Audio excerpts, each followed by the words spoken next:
Si estás viendo este video ahora mismo, necesito que te quedes hasta el final. Porque lo que estoy a punto de contarte no es una historia cualquiera. Es mi historia. La historia de una mujer que lo tenía todo y que, una tarde de sábado en un centro comercial cualquiera de Charlotte, Carolina del Norte, lo echó todo a perder. Es una historia de secretos guardados bajo la almohada, de traiciones cometidas en silencio, de un amor pasado que parecía tan hermoso como una flor, pero que, por dentro, estaba completamente podrido. Siéntate. Ponte los auriculares. Porque esto va a doler. Y no solo a mí. Me llamo Lorraine Whitfield. Tengo 45 años, 2 hijos adultos, una casa de 4 habitaciones en Dilworth, uno de los barrios más bonitos de Charlotte, y un marido al que no he echado de menos en 21 años. Esto no es una crítica hacia él. Es simplemente la cruda realidad. Donovan Whitfield es ingeniero hidráulico, de esos que saben arreglar cualquier cosa que se rompa en casa antes de que te des cuenta. Se levanta a las 5:30 de la mañana, se prepara un café, lee las noticias en su tableta y regresa del trabajo antes de las 6 de la tarde. Es tan predecible como la puesta de sol. Es tan sólido como el granito de la encimera de nuestra cocina. Soy restauradora de arte. Trabajo con pinturas antiguas, esculturas dañadas y lienzos que el tiempo ha intentado borrar. Paso mis días devolviendo la belleza a lo olvidado. Irónico, ¿verdad? Que haya intentado hacer lo mismo con un hombre que ya debería haber quedado en el pasado. Nuestra vida era buena. No era apasionada, al menos ya no. Era cómoda. Esa clase de comodidad que uno confunde con felicidad durante años, hasta que un día te detienes en el pasillo de un centro comercial, ves una cara que no has visto en 27 años y tu corazón decide recordarte que aún sabe latir de otra manera. Era sábado de octubre. Uno de esos días dorados que Charlotte tiene en otoño, cuando las hojas de los árboles se tornan cobrizas y el aire huele a canela y cosas buenas. Había ido al centro comercial South Park a comprar un regalo de cumpleaños para mi amiga Celestine. Estaba distraída, cargando 2 bolsas, con el celular sonando en el bolsillo, cuando oí que alguien me llamaba por mi nombre. Lorena? Midi Love Welta. Y allí estaba. Prescott Almeida. El cabello de Prescott estaba ahora más canoso, cortado con el cuidado discreto de un hombre que había envejecido bien y lo sabía. Sus ojos seguían siendo los mismos, castaño oscuro, con esa ligera arruga en las comisuras cuando sonreía, como si siempre guardara un agradable secreto. Vestía una camisa azul marino desabrochada en el cuello y pantalones beige. Parecía sacado de una revista de estilo de vida para hombres maduros y exitosos. Prescott, dije, y mi voz salió más baja de lo que pretendía. Prescott Almeida fue mi primer amor verdadero. Nos conocimos en el penúltimo año de secundaria en Jefferson High School, en Charlotte. Era hijo de inmigrantes brasileños, su padre médico, su madre arquitecta, y tenía esa mezcla de seriedad intelectual y ligereza que me cautivó por completo. Salimos durante 2 años. Fue mi primer todo. Luego se fue a la Universidad de Michigan, y yo me quedé, y el amor se fue reduciendo a cartas cada vez más infrecuentes, llamadas telefónicas cada vez más cortas, hasta que un día simplemente dejó de existir. 27 años. Ese era el tiempo que había transcurrido desde la última vez que lo vi. ¿Un café?, preguntó, y sonrió de esa manera. No puedes encontrarme así después de casi 3 décadas y despedirme con un apretón de manos. Debería haber dicho que no. Debería haber sonreído cortésmente, intercambiado números de teléfono y marcharme. Pero el otoño era precioso, el centro comercial estaba lleno de parejas que me hacían sentir invisible, y Prescott Almeida estaba parado frente a mí sonriéndome como si yo fuera lo más interesante que hubiera conocido en años. Café, accept. Nos sentamos en una cafetería del segundo piso del centro comercial llamada The Gilded Cap. Pedí un café con leche de vainilla. Él pidió un espresso doble sin azúcar. Igual que el que solía tomar cuando teníamos 16 años, y eso me hizo reír sin querer. ¿Te acordaste?, dijo, sorprendido. Un espresso doble, sin azúcar, como si el mundo entero fuera amargo y él fuera el único lo suficientemente honesto como para admitirlo. Él rió. Y algo dentro de mí despertó de un sueño muy largo. Prescott me contó que se había convertido en sumiller de vinos y luego en inversor vinícola. Vivía en el Valle de Napa, pero estaba en Charlotte trabajando como consultor para una nueva bodega que abriría en el centro. Llevaba 4 años divorciado. Tenía una hija de 22 años que vivía en Portland y que rara vez lo llamaba. ¿Y tú?, preguntó, inclinándose ligeramente hacia adelante con esa atención plena que había olvidado cómo recibir. Pareces la misma, Lorraine. Solo que mejor. Sonreí. Hablé de mi trabajo, de la restauración de arte, de los lienzos que habían pasado por mis manos. Hablé de mis hijos, Braxton, de 23 años, que trabajaba en Nashville, e Imani, de 21, que estudiaba arquitectura en Atlanta. No hablé mucho de Donovan. Él no preguntó. Durante 2 horas, tomamos café y hablamos como si el tiempo no hubiera pasado. Y también como si todo hubiera pasado, porque ahora éramos adultos, con cicatrices que antes no existían, y eso hacía que la conversación fuera más profunda, más honesta, más peligrosa. Al levantarnos para irnos, Prescott recogió mi abrigo, que se había resbalado de la silla, y me ayudó a ponérmelo. Sus dedos rozaron mis hombros por un instante. Solo un instante. Pero me sentí así durante días. Intercambiamos números. Le dije que me había alegrado volver a vernos. Él respondió que, desde luego, no dejaría pasar otros 27 años. Me dirigí al coche, me abroché el cinturón de seguridad y me quedé allí sentado durante 5 minutos, incapaz de arrancar el motor. El primer mensaje llegó el lunes por la mañana, mientras estaba en el estudio limpiando el barniz amarillento de un retrato del siglo XIX que había llegado del Museo Bechler. Fue Prescott quien dijo: «Sigo pensando en nuestra conversación. El café estaba bueno, pero la compañía fue mejor». Me quedé mirando el mensaje durante un buen rato. Luego respondí: «El espresso estaba horrible, pero sí, la empresa lo compensó». Y entonces empezamos a hablar todos los días. Al principio todo era inocente, me decía a mí misma. Hablábamos de arte, vino y música. Él me enviaba fotos de las bodegas que visitaba. Yo le enviaba fotos de detalles de los cuadros que estaba restaurando. Tenía intereses que no me esperaba. Le apasionaba la historia del arte renacentista, algo que, curiosamente, encajaba a la perfección con mi vida profesional. Después de una semana, los mensajes se hicieron más largos. Después de 2 semanas, se volvieron más personales. Después de 3 semanas, me di cuenta de que me despertaba por la mañana esperando su notificación antes de saludar a Donovan. Esa fue la primera vez que me sentí verdaderamente culpable. Y no fue suficiente para hacerme parar. Donovan no entendía nada. No porque fuera ingenuo, Donovan es inteligente y metódico, sino porque yo era cuidadosa y porque él depositaba en mí esa confianza silenciosa que se desarrolla en las parejas de larga duración, la confianza que es a la vez el bien más preciado de un matrimonio y su mayor vulnerabilidad. Me había convertido en alguien que escondía la pantalla del móvil cuando él entraba en la habitación. Alguien que se reía disimuladamente de chistes que yo decía que eran de mis compañeros. Alguien que empezó a ducharse durante más tiempo, no para relajarse, sino porque la ducha era el único lugar donde podía leer los mensajes de Prescott sin sentirme vigilada. Me estaba convirtiendo en una mentirosa. Y lo peor era que casi no me importaba. Prescott me invitó a cenar en la 3ª semana. Eligió un restaurante llamado Kindred, en Davidson, pequeño, apartado, de esos lugares donde las mesas están muy separadas y la luz es lo suficientemente tenue como para que pueda ser quien quiera ser. Le dije a Donovan que iba a cenar con Celestine para hablar sobre un proyecto de decoración. Celestine no sabía nada de esto. Me vestí con un esmero que no había dedicado a mi propia boda en años. Elegí un vestido color borgoña que, según Braxton, me hacía parecer una pintora europea de los años 20. Me puse unos pendientes de ámbar que Donovan me había regalado por nuestro 15º aniversario de bodas. Sentí un nudo en el estómago al mirarme en el espejo. Me los quité. Me puse otros. La cena fue la más maravillosa que había experimentado en mucho tiempo. Prescott sabía de vinos como pocos saben de cualquier cosa. Eligió una botella de Pinot Noir de Oregón y me explicó cada matiz mientras la bebía. Fue a la vez instructivo y totalmente cautivador. Hablamos durante casi 3 horas. Sobre arte, sobre la memoria, sobre lo que nos define. ¿Sigues pintando?, preguntó. Restauración, dije. Es diferente. Tomar algo que fue creado por otra persona y devolverle la vida que el tiempo le ha arrebatado. Pero tú creaste, dijo. Recuerdo tus cuadros en la habitación de tu madre. Esas acuarelas que pintabas. Estaban llenas de colores que no existían en la vida real. ¿Cómo se llamaba ese azul que inventaste? Me quedé sin aliento por un segundo. Lorraine Blue, dije en voz baja. Todavía tienes ese lado azul. Ni siquiera necesito explicar lo que esas palabras significaron para mí. Un hombre que recordaba un color que yo había inventado cuando tenía 16 años. Un hombre que vio en mí lo que yo había dejado de ver en mí misma hacía mucho tiempo. Cuando me acompañó hasta mi coche, nos abrazamos. Y el abrazo duró demasiado para ser inocente. Y lo permití. Lo que siguió fue gradual e inevitable a la vez. Así funcionan estas cosas.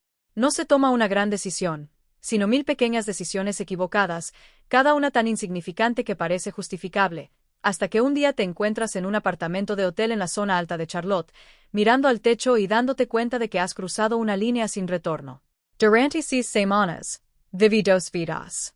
De día, era Lorraine Whitfield, la esposa de Donovan, madre de Braxton e Imani, restauradora de arte en su estudio de Noda.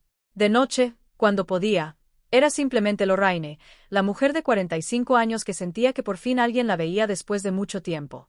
Prescott era considerado de una manera que había olvidado. Se interesaba por mi trabajo con genuino interés.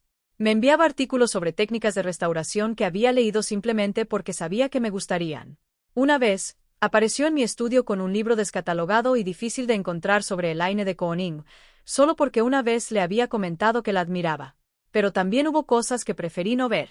Prescott cancelaba planes sin apenas avisar. A veces se mostraba distante durante días, dando respuestas monosilábicas, y luego regresaba cordialmente como si nada hubiera pasado.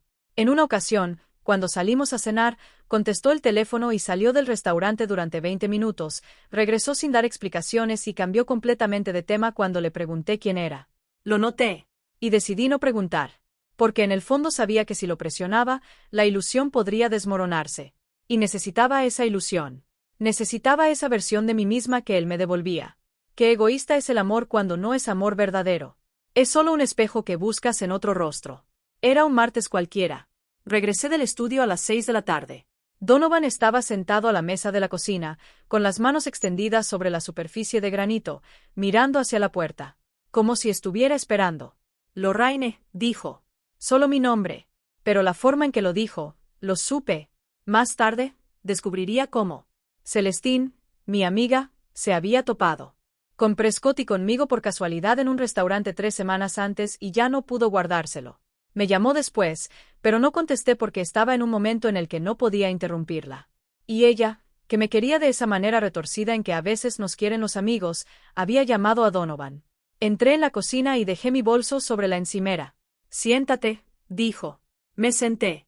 Durante un largo rato, ninguno de nosotros habló. El refrigerador zumbaba. Algo traqueteó en la ventana del patio trasero con el viento. Necesito saber si lo que me han contado es cierto, dijo Donovan con esa voz baja y controlada que usaba cuando reprimía una tormenta interior. No para decidir qué hacer. Ya sé qué hacer. Solo necesito saber si es verdad. Podría haberlo negado. Podría haber ganado tiempo. Podría haber dicho que fue un malentendido, que solo eran amigos, que la gente estaba exagerando. Pero al mirar a Donovan en ese momento, a ese hombre de 48 años que había pasado 21 años siendo fiel, presente y confiable para la mujer que yo era, y mintiendo una vez más, no pude. Es cierto, dije. Donovan cerró los ojos. Eso fue todo. Los mantuvo cerrados durante unos 3 segundos. Luego los abrió y se levantó de la silla. Necesitaba tiempo para pensarlo, dijo. Llevo 6 días dándole vueltas. Y he llegado a la conclusión de que no puedo ser el hombre que se queda. No porque no te quiera, sino porque no puedo ser el hombre que se quede después de esto y siga siendo quien soy. Esa noche se fue a la habitación de invitados. 2 meses después, estaba firmando los papeles del divorcio. Llamé a Prescott la misma noche en que Donovan se enteró de todo. Estaba en la habitación, con la voz temblorosa, deseando oír que todo había valido la pena. Que había un futuro juntos. Que él estaba tan comprometido con lo nuestro como yo lo había imaginado. Mi matrimonio se acabó, dije. Donovan lo sabe todo. Silencio. Lorraine, dijo después de un momento, no sabía que las cosas llegarían a esto. Y entonces comenzó. Prescott esperó 4 días para verme en persona. Cuando por fin nos encontramos, en un café a media tarde, era diferente. Demasiado serio. Distante de una forma que no se parecía al silencio de los malos días, sino a algo distinto. Creo que nos hemos excedido, dijo, revolviendo su vaso.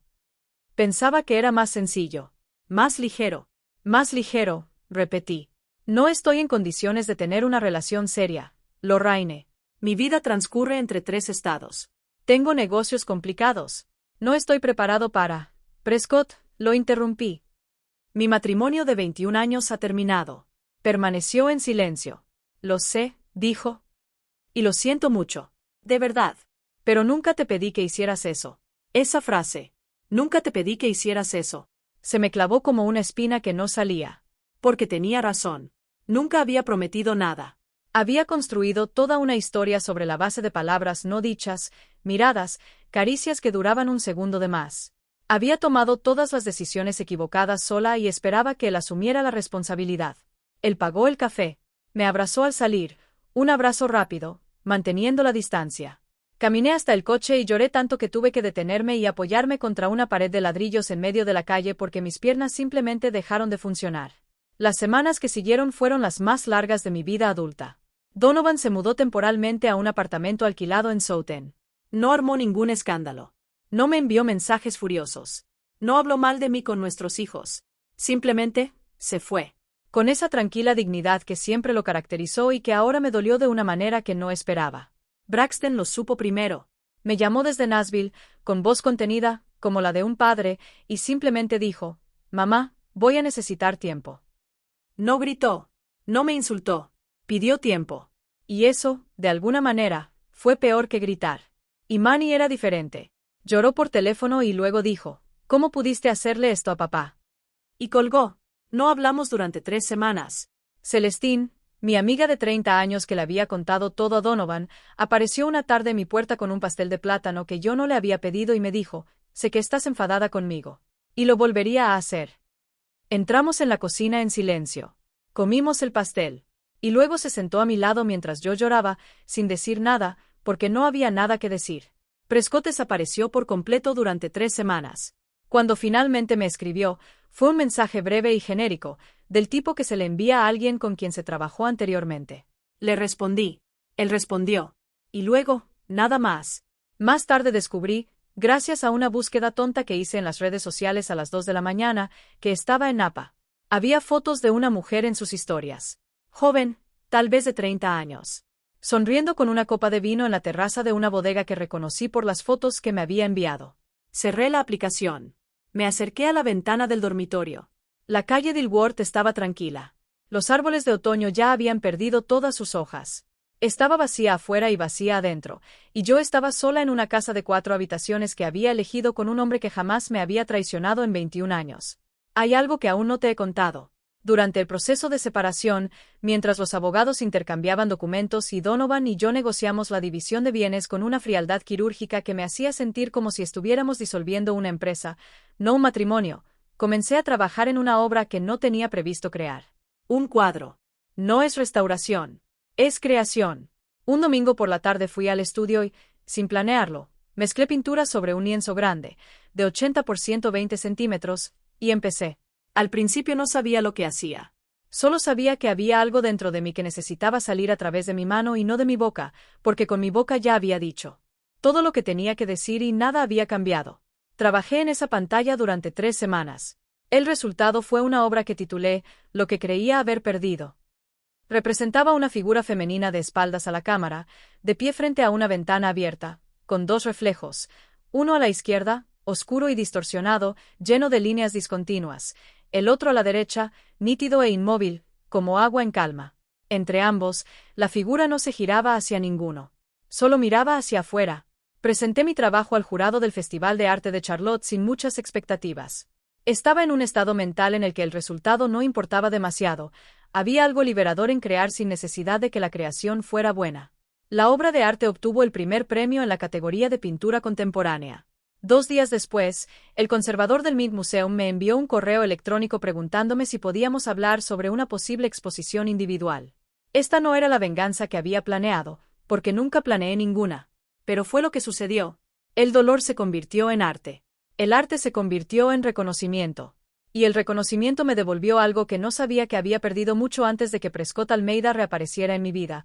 La confianza de que tenía cosas originales que decir, cosas que solo yo podía crear, con ese color que había inventado a los 16 años y que nunca se había ido del todo. Azul Lorraine. Donovan Whitfield no volvió a contactarme. No escribo esto con la esperanza de que lo lea y cambie de opinión.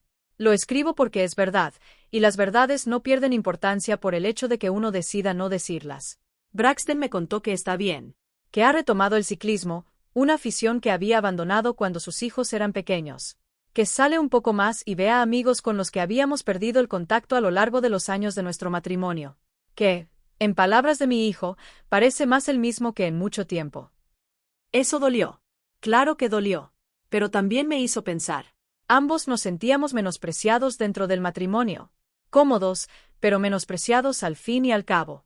La diferencia entre nosotros radica en que yo busqué lo que me faltaba en el lugar equivocado y pagué las consecuencias. Él se marchó con su dignidad intacta. Prescott Almeida, La última información que tengo, no porque la esté buscando, sino porque Charlotte es más pequeña de lo que parece, es que ha vuelto a Napa. Ha abierto una nueva bodega. La joven de las fotos parece estar relacionada con la noticia. Ya no estoy enfadada con él. Ya no. Siento algo más difícil de describir. Una comprensión tardía de que Prescott siempre había sido exactamente como era, un hombre encantador e inconstante que sabía ser fascinante pero no fiel. Lo supe cuando teníamos 17 años y canceló el baile de graduación para ir a una pequeña fiesta con gente más popular. Simplemente lo había olvidado, o preferí no recordarlo, porque el otoño era hermoso y él se había acordado de mi vestido azul. Aquí hay una lección sobre el pasado, que parece hermosa precisamente por ser el pasado. Sobre cómo la memoria borra los defectos y conserva los momentos dorados. Sobre cómo a veces la añoranza no es por una persona, sino por una versión de uno mismo que existía cuando se estaba con ella, joven, sin las responsabilidades que vinieron después, todavía creyendo que todo era posible. No estaba enamorada de Prescott Almeida. Estaba enamorado de la chica de 16 años que inventó un nuevo color y creía que el amor era eterno y que el futuro era un lienzo en blanco. Esa chica sigue por aquí. Hizo un cuadro que fue a parar a un museo. Le va bien. Ahora vivo sola en una casa más pequeña en Plaza Midwood. Hay un estudio en el patio trasero que reformé yo misma, o casi, con la ayuda de un fontanero muy amable que no paraba de recomendarme su programa de reformas favorito de la tele. Y Manny volvió a hablarme. Fuimos a tomar un café a principios de año y me dijo, con esa sinceridad directa que heredó de su padre, todavía lo estoy asimilando. Pero te quiero y no te voy a dejar. Le tomé las manos y no pude decir nada. A veces, el amor que perdura tras el dolor es el más sincero que jamás haya existido. Braxton vino a visitarme el mes pasado. Trajo a su novia, una música de Nashville llamada Desta que toca el violonchelo y tiene una sonrisa que le ilumina toda la cara. Cenamos, charlamos y reímos, y en algún momento de la noche, mientras lavábamos los platos juntos en la cocina nueva, me dijo, «Mamá, tu nuevo cuadro en la entrada es lo mejor que has hecho nunca». Este nuevo cuadro se llama Azul Lorraine. Es abstracto, con una tonalidad que mezcla índigo y turquesa, y algo que no tiene nombre. El cuadro es todo mío. El color es todo mío. Actualmente trabajo con la restauración y la creación. Tengo una exposición programada para junio en el Mint Museum. Habrá 18 obras. Algunas restauradas, devueltas a la vida tras haber sido borradas por el tiempo. Y otras nuevas, creadas de la nada, que surgen de una parte de mí que había permanecido olvidada durante 21 años. No sé si volveré a casarme. No sé si tendré pareja pronto. Estas preguntas ya no me atormentan como en los primeros meses, cuando la soledad se sentía como un castigo y me quedaba despierta a las 3 de la mañana preguntándome qué había hecho con mi vida. Ahora, cuando me despierto a las 3 de la mañana, y a veces todavía me pasa, me levanto, voy al estudio y pinto. La soledad no ha desaparecido, pero ha cambiado de forma. Se ha convertido menos en un castigo y más en un espacio. Un espacio que es solo mío, donde nadie me conoce como la esposa traicionada o la mujer que destruyó el matrimonio. Donde soy simplemente Lorraine, con las manos manchadas de pintura y un color que inventé cuando el mundo aún parecía completo. Si has llegado hasta aquí, quiero decirte una cosa antes de irme. Ningún amor del pasado vale lo que has construido. El pasado parece perfecto porque es el pasado. Porque la memoria es misericordiosa y oculta las grietas, conservando solo la luz. Lo que buscaba en Prescott no era a él. Era a mí misma, más joven. Antes de las decisiones difíciles, las facturas que pagar y los años que pasan sin que nos demos cuenta. Y esa versión de mí no estaba en él. Siempre estuvo ahí, esperando a que yo tuviera el valor de despertar. Pagué un precio muy alto para aprender esto, pero lo aprendí. Gracias por ver el video hasta el final. Si esta historia te toca la fibra sensible, deja un comentario. No estás solo /A. Y si conoces a alguien que necesita escuchar esto, comparte este video. Hasta la próxima historia.